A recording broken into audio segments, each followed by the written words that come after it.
Welcome to Lessons from the Sidelines, where we take lessons from coaches, players, competitors, and translate them into principles that matter in sports, leadership, and life. Today's guest is Drew Maddux, former CPA, Christ Presbyterian coach here in Nashville, Vanderbilt basketball alumnus, and now he's the Chief Performance Officer at 14 Foods. He's a third generation Commodore, all SEC first team guard, a two-time state championship coach, best-selling author, and now he's a corporate leader. Today, we're going to unpack how one man has taken the lessons from the basketball court and applied them to everything that matters and everywhere that matters. Uh, Please welcome Drew Maddux today. And if you like what we're doing, you like this podcast, please subscribe, follow, and we really appreciate your support.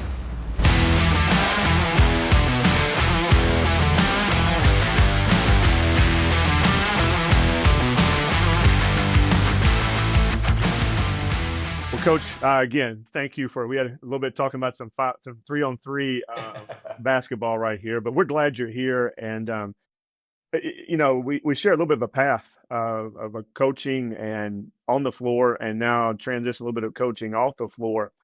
But and everyone knows, and we'll get your background here in just a second. But you're a third generation Commodore, and when you're growing up, you've got an identity that you're working on. You're following a legacy, obviously, with your dad and granddad playing there. You're a local legend.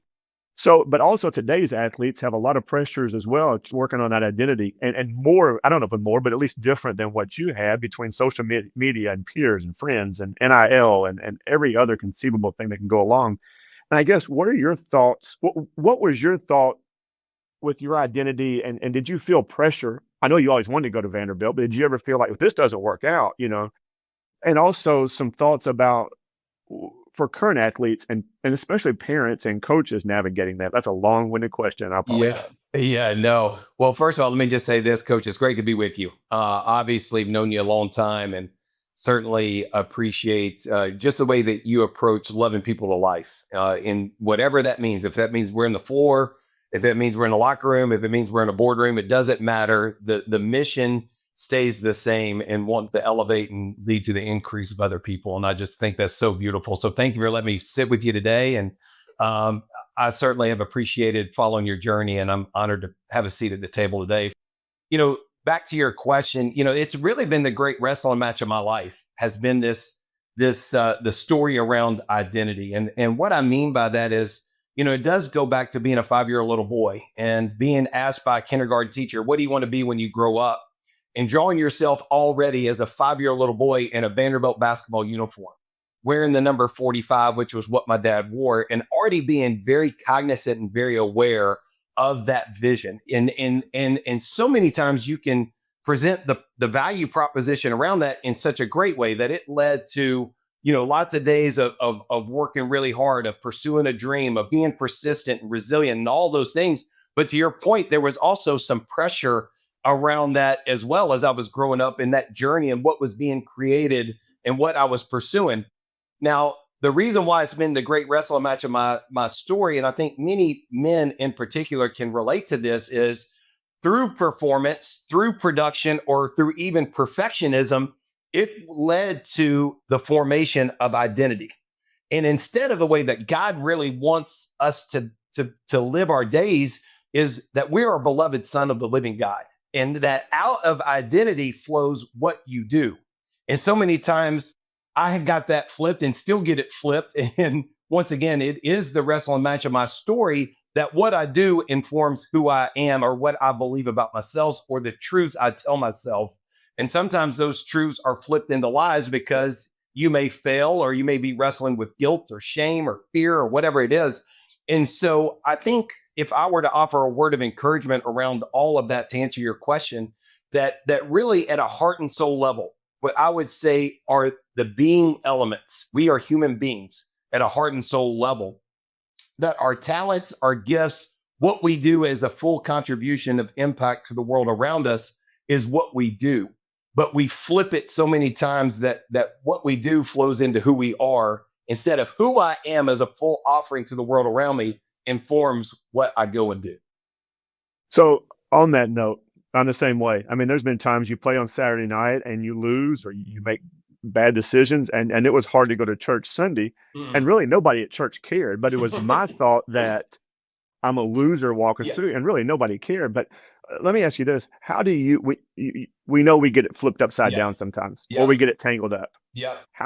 What are some practical ways? And this is selfish, just what I'm trying to figure out. Yep. Some practical ways that you untangle that, or that you try to get it right side back up. Yeah, yeah. So I think it ultimately begins vertically with your relationship with the living God. I think it starts there. Even Jesus himself, when he came up out of the water, when he was baptized, God bestowed on him who he was. If you remember that story, the heavens parted, the voice of God comes out and says, "This is my son. I'm making the declaration. I am well pleased." He had not gone to do one miracle. He hadn't performed one thing in his ministry, yet God had already bestowed that on him. And so I believe first and foremost, coach, it starts there. It starts in being in God's word. It starts with making sure that I'm in truth. I'm living in truth. I'm absorbing truth. I'm embracing truth. I am washed over mind and heart in truth. So I think it starts there. Number two, it really is, who do you surround yourself with? And I think this, once again, and I know I'm guilty of this as a coach, that we've always heard, there are coaches that are transactional, there are coaches that are developmental, there are coaches that are transformational. And you don't want it to be a transaction in terms of the way that you do life with other people. And so many times I felt like, growing up in particular, through the production of what I was doing or through performance, I was being leveraged for somebody else's gain. That somehow what I did was actually informing who they became in terms of their status and who they were. And that my identity was always on the line. And it was always a transaction that was always a give or take or a profit or loss. And so You were the commodity. yeah, correct. And so if you're not careful, you start to even see the world through that paradigm in the way that you do relationship or the way that you coach. And so I have fought hard against that. So really surrounding yourself with people that care deeply for who you are. I think it starts with really my wife was the first one that I began to really understand, outside of family, of course. I'm saying, of course, my parents were amazing, my siblings amazing, grandparents, but outside of like my immediate circle, my wife really began to inform the way that you can do life with somebody else and it not be transactional in nature. She didn't even know I played basketball at Vanderbilt, didn't even care that I played basketball at Vanderbilt. And just loved me for being who I was. And it wasn't anything that I had to do to earn that. And so I think who you surround yourself with, those relationships are crucial. And then thirdly, I would say as you get absorbed in truth, you surround yourself with people that are on mission and on the journey with you.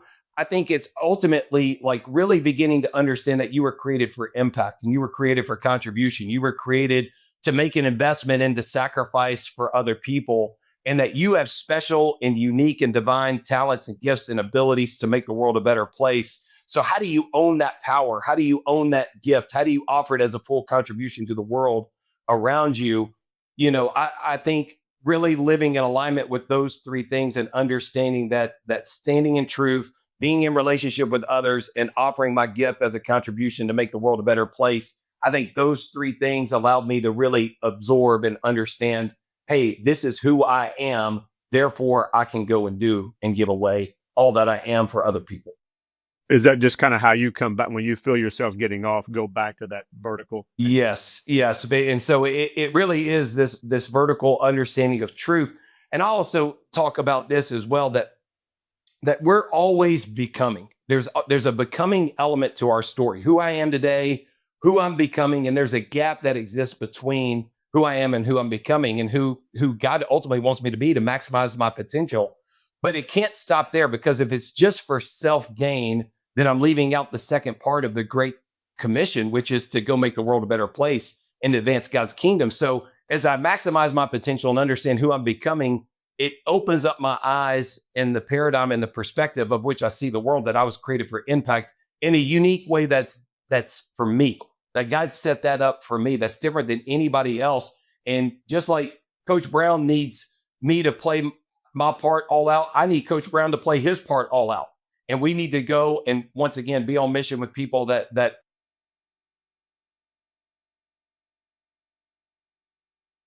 It's funny, the third part of that, you're talking about being a creative for impact. Coach Kraus, not not Jerry Krause with the Bulls, but Coach Krause at Coach Meyer, all we called him Krause's rules was find your unique gift, develop that unique gift, and then the third part was give it away daily, Give it which is away. exactly what you're saying right there.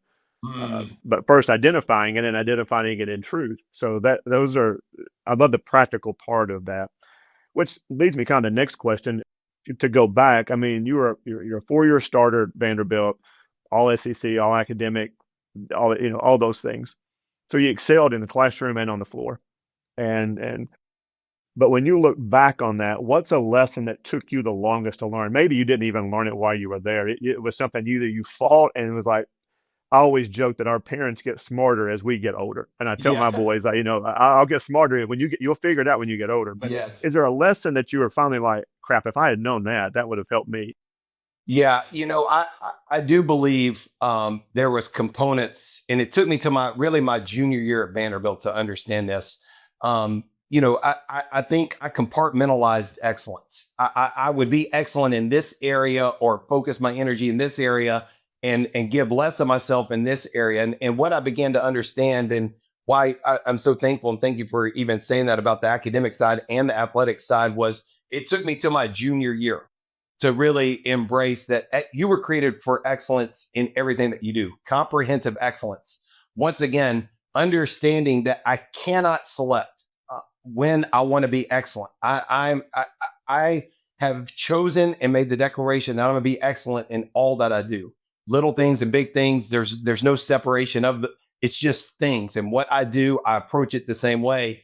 And so it took me till my junior year really at Vanderbilt, because I mean, just being honest, school had been pretty easy for me up until that point, and I could get by, and but I would channel my energy in this way. And what I began to understand was, my junior year, you're supposed to be focused on excellence in all that you do, because when I get to be a husband, and when I get to be a parent, and when I'm offering myself as a civic community member, and as in church leadership or whatever it is, I'm not able to select when I want to be excellent. Excellence is always part of the value proposition of who I am. That's just comes with it. And so it took me to my junior year to say, no, I am deciding now that I'm going to be focused with the same passion, the same energy, the same enthusiasm in the classroom as I am in the weight room or on the basketball floor. There's a professor at Lipscomb that's much brighter than me, but he Bible professor, coach cross country as well, and he would talk about there's no secular or sacred divide. And a lot of times we try I to love make that distinction that, like, hey, and when I would teach a leadership class or even with our teams at times, we would say, hey, well, it's just school. So that's the secular part. If it was dealing with people, whatever, well, that's my, that's my whole, sacred part right there. And but really they are the same. And to your point, I can't be excellent if I'm not pursuing excellence in everything, because I don't get to pick a path on that. Right. I love your language, by the way. I'm taking that and running with that, because that's really It's not really mine. I well stole it said. too. So we'll just continue. That's good. Well, because excellence is about the process and the journey. Excellence isn't the destination piece, because once again, if it's about the destination, then it falls back into this whole identity, spinning proposition that I fight against. And so excellence is just do the next right thing right. Don Meyer said that. Love the next one in front of you. Whatever that means, just do it. Colossians 3:23, with all that you got, to the glory of God. Mark 12:30 and 31, love your neighbors yourself. Well, I'm going to love them fully. Whoever that is in front of me, love them the best way, with full offering, whatever I can give them. Let's do that. Well, that's excellence. That's just being invested in the process. It's also the parable of the talents. It's 5, 2, and 1. It doesn't matter. Once again, God has given us the opportunity to live today. I'm to pursue excellence in all that I do. And I used to tell my team this, and I love the language you just used, but there's nothing that's just anything. Just should never come before anything that is ever said. I'm just a freshman, or I'm just the manager, or I'm just the assistant coach, or no. Everybody, once again, if we are once again selling out to the parable of talents, that whether I've been given 5, 2, or 1, we're not adhering to my good friend Shannon Terry's system from Rivals of 5 stars or 4 stars, that somehow I'm deemed more important than somebody else. No, everybody has something to offer as long as, once again, we have a collective definition of the journey and the pathway and the process of excellence and what that really means for all of us to pursue it. Well, and it goes back to that truth you were talking about, that the truth is I have a position in Christ. Mm. The lie is I'm comparing myself to everything outside of them. So Mhm. again, that keeps you with your vertical alignment there. Mhm. On that same thought line right there, you wrote something. I think I found it. Yeah, a phrase that you don't like coaches that use is the team that makes the fewest mistakes wins. Yeah. And you said that creates, and we're all guilty of saying it Yep. because mistakes are important, but Yep. also it what it leads to, and what I want to get to is that coaching out of fear and shame. One of the highlights I had when I was at A&M coaching was to meet those guys that had played for Bear Bryant, Mm. that were the true Junction boys, and to listen to them tell those stories. And they're beyond, one, you could never even think about those things now. But like the whole concept was to withhold water from them, that Yeah. would make you tougher. Well, Yep. at that time, that's what they knew and that's what Right. they thought. Right. So coaching by guilt and shame will Mhm. work temporarily. I don't think Yep. anybody's going to deny that it can work for 5 minutes or 10 minutes or a quarter, Yep. whatever else, but Yep. it's not going to have the long-term effect that you're talking about. So walk us through how you would work with parents or coaches or even people that you're coaching corporately now to get out of that mindset of using shame and guilt to coach, and also not using it on our judging our own selves. Yeah, yeah, and once again, have not perfected this and still trying to figure it out for myself and for all those that I care deeply for. But I believe what you just described, and especially in coaching, let's just take from a sport perspective. When you do those things, I compare it to a breath mint. It's good for a second, but it's not going to be sustained. And I don't know about you, coach, but even me as a player, I was at my best, obviously, when I was experiencing freedom. Now, I'm not talking about being risky and being reckless, but when I was totally confident in my abilities and I was shooting the next shot fully with my eyes on the rim in front of me instead of looking over my shoulder in case I missed who was coming to the scores table. And I've been in both scenarios. I've been in both situations. And to your point, like I just never performed well under those conditions of fear, shame, and guilt. And so what I ultimately tried to do was take lessons from guys like Jeff Forehand, who was the ultimate definition of a transformational coach. Really, the my full understanding of what even that term meant, and taking those lessons and saying, I'm going to coach the way that I enjoyed and performed at my best. What was that like? Now, are there days that we mess that up? Is there days here at our corporate office I mess that up? 100%. But that being able in that moment to respond appropriately and saying, "Hey, I messed that up. Hey, I got that wrong. Hey, I'm sorry." Some of those elements are just as important of unlocking that freedom as actually doing it right the first time and making sure that that reconciliation and the repair in the relationship has happened. And so what ultimately we try to do is really through a lot of relationship building time is what we tried to do from coach to player and player to player. So we would do that through a couple of different ways. Ultimately, we did it through what we called our storytelling time, sharing our stories. We would teach our players how to tell stories. We do that. We marginalize time for that to happen. We do that here at our corporate office, where before you even do a summit, before you do a meeting, there's aspects of human connection that always is present, because when we feel connected, when relationship is built on a solid foundation, my amygdala is not always going off in my brain for survival instincts, wondering if this is safe or not. So as those relationships get more strong, they're more unconditional, we're sacrificing for one another. I know that this is a safe place, and I'm reminded that this is a safe place. Therefore, I can go be free and go perform. It's not ironic because it's the truth, but the podcast that just comes out today, yours will come out in a couple of weeks, was with a Navy SEAL. Mm. And you would think that, and we've been guilty of hearing it and being around the, well, if you coach like that, then you're soft. Right. If you're not doing, it doesn't mean you're not holding people accountable. It just means you're not shaming them and guilting them. He said the same thing was true with the SEALs. He said, because everything you had to do was to quiet that lizard brain. Mm, He said, because he said, you can't be led by your lizard brain when you're having to make life decisions. yes. And it was just interesting that the people that, as all coaches are using as the toughest of the tough and the smartest of the smartest, and a lot of times those same coaches will say, well, that's soft mentality approach right there. And it's really not. It's putting you in the best position to succeed. Yeah, yeah. I was thinking because I get asked, and I know you do as well. Young coaches that are willing to ask great questions and be humble enough and say, "Hey, when you guys were doing this, or am I thinking about this the right way?" And I love when those guys ask great questions. And sometimes, I'll laugh because they'll be like, "Tell me about a practice in February." As you're in postseason, or I'd say, we wouldn't be on the floor any more than 45 minutes to 50 minutes. And they're like, what are you crazy?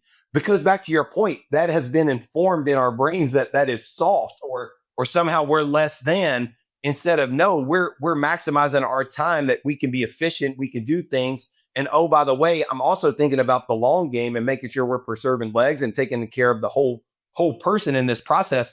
But that's just one example of trying to caretake for the people around you. But we have been convinced somehow that would be, it would be soft, that I've lost my way, that I'm not as tough as, that I once was. And once again, we had accountability. Trust me, they know the boundary lines. We called it boundary freedom, though. We knew what the picture frame was. But within those picture frames, man, I wanted you to go and be who you were created to be and go make plays. Now, you knew the Whichever part of standard. that frame you're in. Yeah. Yeah. And you knew the standard. I mean, make no mistake about it. We were very clear in articulating that in role clarity and definition, and what it looked like to perform at the levels and what the expectation was. And we held you accountable.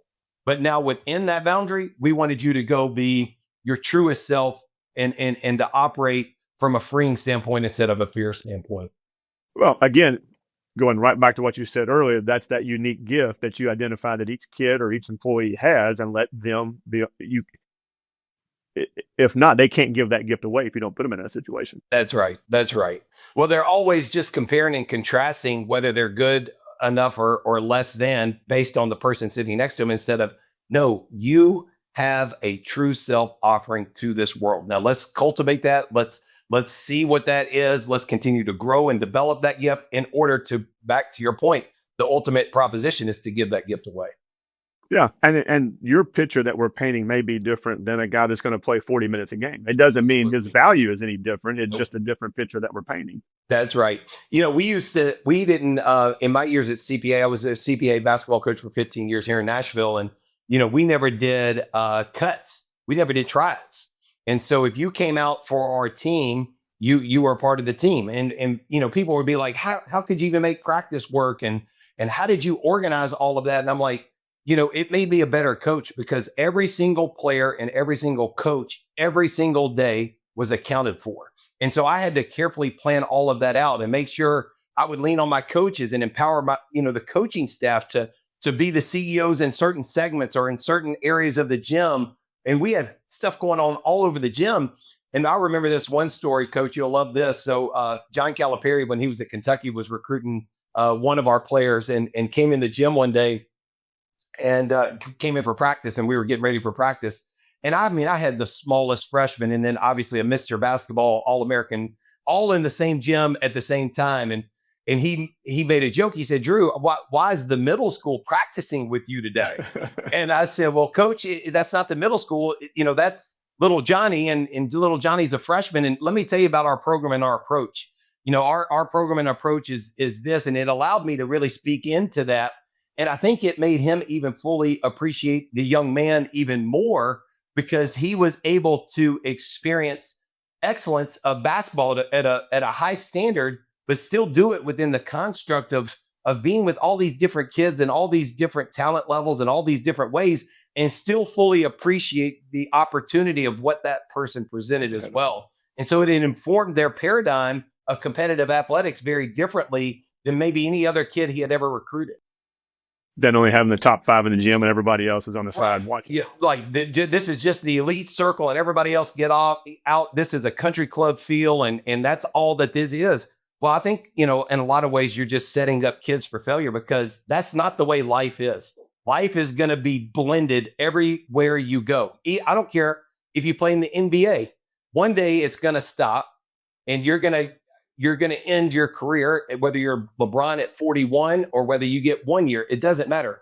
It's going to stop, and you're going to have to figure out a way to be a part of a community, be a part of a neighborhood, be in relationship with others. What does that begin to look Yeah, because everybody is wired each of us differently. That was one of the things when I stopped on the floor coaching is I became certified in disc, and everybody does it, but I took the approach of where do we go when we're stressed?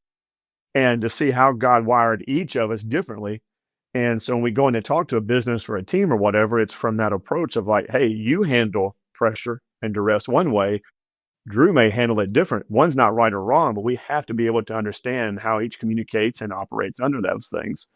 Um, on that note, because you had such a good culture and everything, talk about without naming names, a player or even a situation where they push back what you were trying to put into them culture and identity wise, and they push back on it a little bit. And how did you handle that?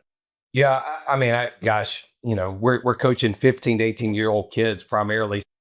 Naturally, you're going to have pushback. Yeah, I mean, just as you're asking that question, I started even kind of smiling to myself because I can think of several examples. And one in particular, a young man had come into our program, and I just married him and his wife last year. So it did come full circle, but there was many days that it was awfully difficult because of his unwillingness to really blend in to what we were asking him to do. And he went on to become an all-state player, played in college, and had a great career. And by the time he got to his senior year, had turned the corner. But I would just say this: you know, what you tolerate, you celebrate.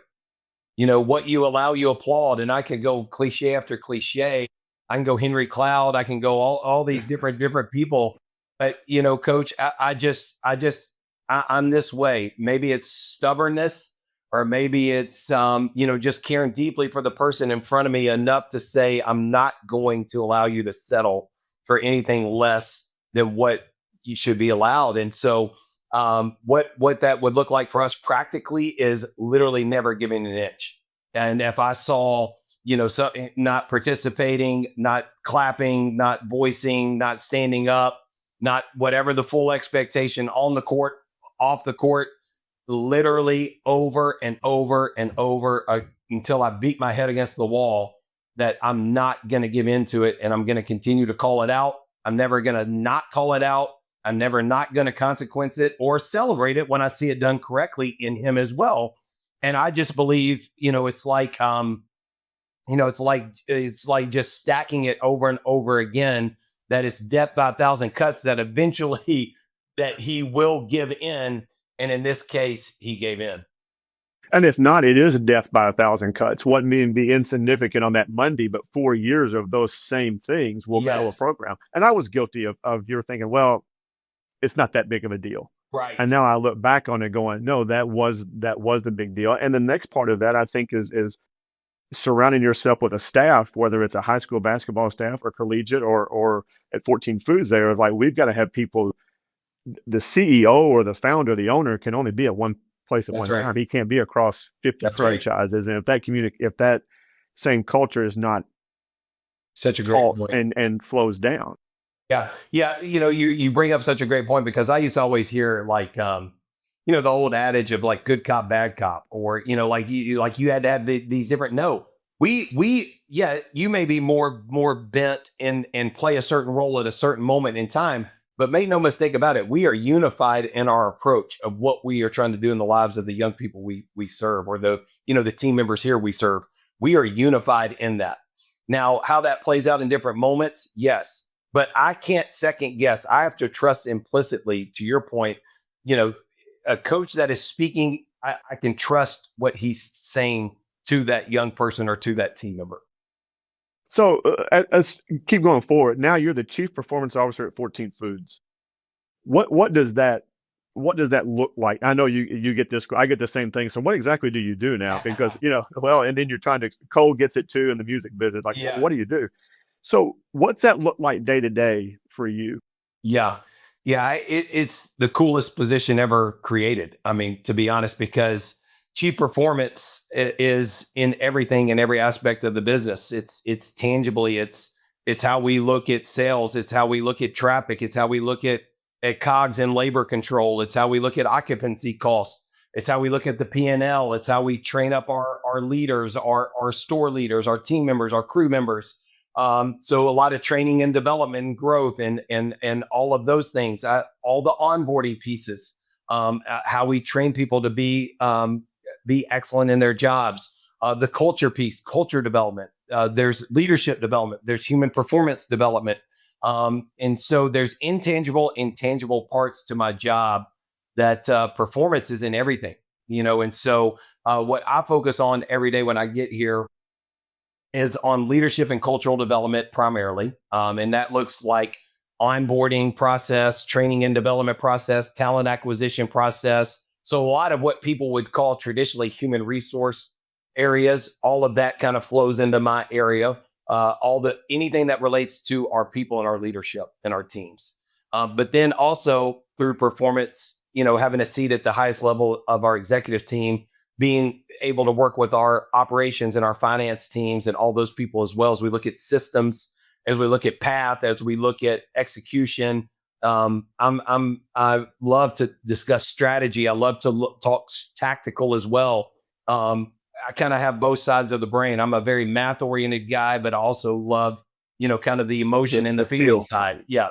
So it's kind of an entree into conversations into all aspects of our business. And I just have to tell you, we're doing incredible work here, and just believe in our CEO, Matt Franchu, and what he's created here is, quite frankly, it's remarkable. And now we've launched even a new restaurant concept. So I was able to be a part of that. And we want that thing to grow quickly. And so I'm a part of the real estate piece. I'm a part of the growth and development piece. The systems, as we standardize, even the approach of that, what does that really look like as we go to market and scale that concept as well? How do you all, 'cause I think for any successful culture, there's a shared language, there's a shared custom and shared values. And I think the values and the customs are easier to implement, but the shared language I would think is critical across different types of businesses underneath your umbrella, different areas of the country, of making sure your language stays the same. How do you all go about, because again, you can't although you're responsible, but you can't be in Right. every restaurant every single day handling every situation. Yeah, yeah. No, it's really hard when you got 10,000 employees scattered across the United States and over 250 restaurants. It's very hard, and you have to think too. We have a lot of diversity of age as well. So right now during the summertime, which is peak summer, we have a lot of teenagers, and all the way up to an older population as well. And I think I'm pretty relentless about this. So internal communications is a part of my area as well. And so even you can't see my board behind me, but like even the frequency and the cadence by which we communicate to all levels of leadership and all levels of team members. What's the frequency? What's the pathway? What's the tool being used? What's the audience? And we are relentless down to the tactical level of what that really looks like, and mapping and scoping that out, so that every single day we have a plan. Every single week we have a plan. Every single month we have a plan. Every quarter we have a plan. And then even yearly we have a plan. And so we have a master communications calendar that we have built, down to the 9 communication tools that we utilize, down to the intended outcomes for each audience member and what we want them to feel, and then the pathway and the execution tools that you're using to get there. But the common language is hard, Coach. I mean, it is hard, even if you're in the same locker room, much less if you're scattered and scaled across the United States. Well, you see it a lot when a coaching staff, when you hire somebody new that may have been in it for 30 years, and they're using, uh, is it a flare? Is it a bump screen? Is Right. it, and we're saying the same action, but Right. we say it differently. And if you don't say it the same way, then the kids are looking, they're confused. And every kid or employee is looking for that gate to go through. Like, these guys know what they're talking about. Yes. Yeah. And I'm sure it's the same way Yeah. there. If there's any confusion, it can lead to injuries or Yeah. food being cooked poorly or whatever. Absolutely. And ultimately, we're thinking about the fan or the guest and their experience. And so we put them in the center of the universe. So how do we re-engineer the process to make sure the fan has an incredible experience when they walk out those doors? And so to your point, my leadership philosophy is really 3 C's. It starts with connection, of course. So what are we doing to connect with our team members? How are we doing that?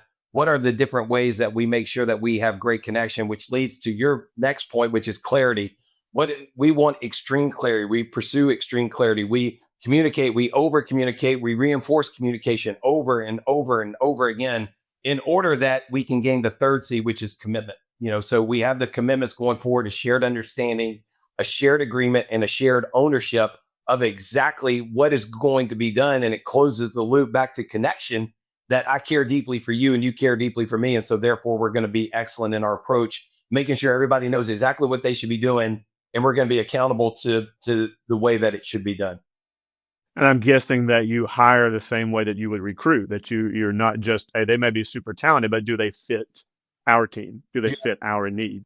Well, and I love that you had, and I forget the Navy SEAL that you just had, but if you look at the Navy SEALs and you look at vertical axis of performance and you look at horizontal axis of trust, the Navy SEALs were always, they're the best performing team in the world in terms of efficiency, any measurement you would measure by. And they would tell you they would rather have, somebody that would be high trust, even a medium performance over high performance and medium trust. And so, making sure, to your point, there's alignment, there's understanding. This is how we do it here. Is it perfect? I don't know that it's perfect, but this is what you're signing up for. We're clear on the front end of articulating that to make sure they understand exactly what we are doing as an organization. That's awesome. I love how it carries over from a huddle at a basketball game Yeah, to no doubt. a high end corporate job. No Let's shift doubt. gears real quick. You Yeah. you wrote a Bible study with your daughter. Yes. How did that come about? You get a big smile when you talk about that right there, real quick. Yeah. So my daughter Ava, I have 5 kids. This is my second daughter. She was a senior at Stanford University in Birmingham and was going to lead 12 girls in a discipleship group. And she was like, "Dad, Psalms 23 is my favorite scripture. What do you have some ideas of some things that maybe would be good ideas to teach? In and through that, it's going to be a 12-week study, and I have them for the first semester." And I said, "Well, Ava, what's interesting is maybe God's calling us to do something together. Psalms 23 has 6 verses. You said there's 12 weeks. What if we took each verse and we cut it in half and we built some content around 1A and 1B of each of the 6 verses of Psalm 23?" And so we were actually on fall break at the beach when we launched into that endeavor. And by the next weekend, we had written and created the content around Psalm 23, which the simple idea was just for her discipleship group. And they had such a great experience with it. We said maybe it could help other people. So we self-published it. And now we've gotten some fun stories from people around the world that have gone on to use that study and that Bible study for themselves or for their Sunday school classes or discipleship groups. Well, that's pretty neat. When I saw that, I thought, Yeah. what that. I teach a post college class at church, and my oldest is in there, and so it's interesting to see them interact and like you're talking about, take leadership roles and do different things. So that caught my eye. Mhm. 2 more questions for you Yeah. here, and we'll let you get back to work. Okay. We talk a lot about it, and I know you too, about pressure. There's pressure. You've been in a pressure situation in big games. You've been on both ends of it. I'm sure there's pressure in crisis situations daily at work, quarterly, I would assume, or even leading people. How has your relationship with pressure changed as you've matured in your career and kind of as you look back, and how helping others deal with this pressure? Yeah. Oh, it's such a great question. This is one I do wish, and I'm sure you would share in this. Like early in my career, I did not handle pressure moments very well. And I go back and I actually cringe, coach, when I think about like some of those days early in my basketball coaching career, just take basketball coaching, of how I may have handled a situation or a late game situation or, and then as you through experience, things change. And So I will tell you, my relationship with pressure changed as I began to really unlock this identity between doing and being. Back to your original question from the very, very beginning of all of this of identity is my relationship with pressure and the releasing of what I was feeling in moments of pressure when I began to fully embrace and understand who I was, how I was created in the image of God, that I was a beloved son of his, and that nothing I could do could ever change that. That the win or the loss or whatever. Uh, as I began to understand that, my relationship with pressure began to lessen. And as my relationship with pressure began to lessen, those around me that were encountering me began to understand that their relationship with pressure could be even different. Because once again, I believe the leader sets the tone. I believe it rises and falls with leadership. I believe leadership is the temperature of the room, and the way that others are going to deal with pressure is going to be your relationship with pressure. And so it is still something I struggle with, because I still think that performance gene, it jumps into the equation. But my relationship with who I am, being strong in my foundation of my identity, and walking through that process of over 50-year journey and continuing on that journey, my relationship with pressure has gotten a lot better.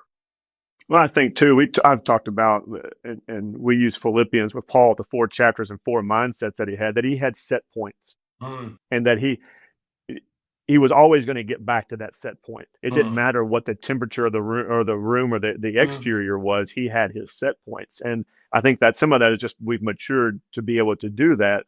But like you said, it makes you such a better leader, because if not, you just transfer that anxiety or that That's right. onto your player, and that's the last thing.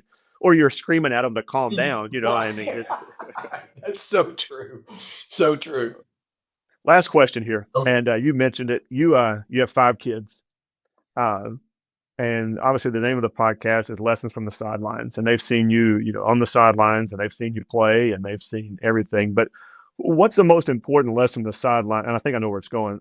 Most important lesson from the sideline that you're intentionally trying to pass down to your 5 kids and eventually grandkids and everything else.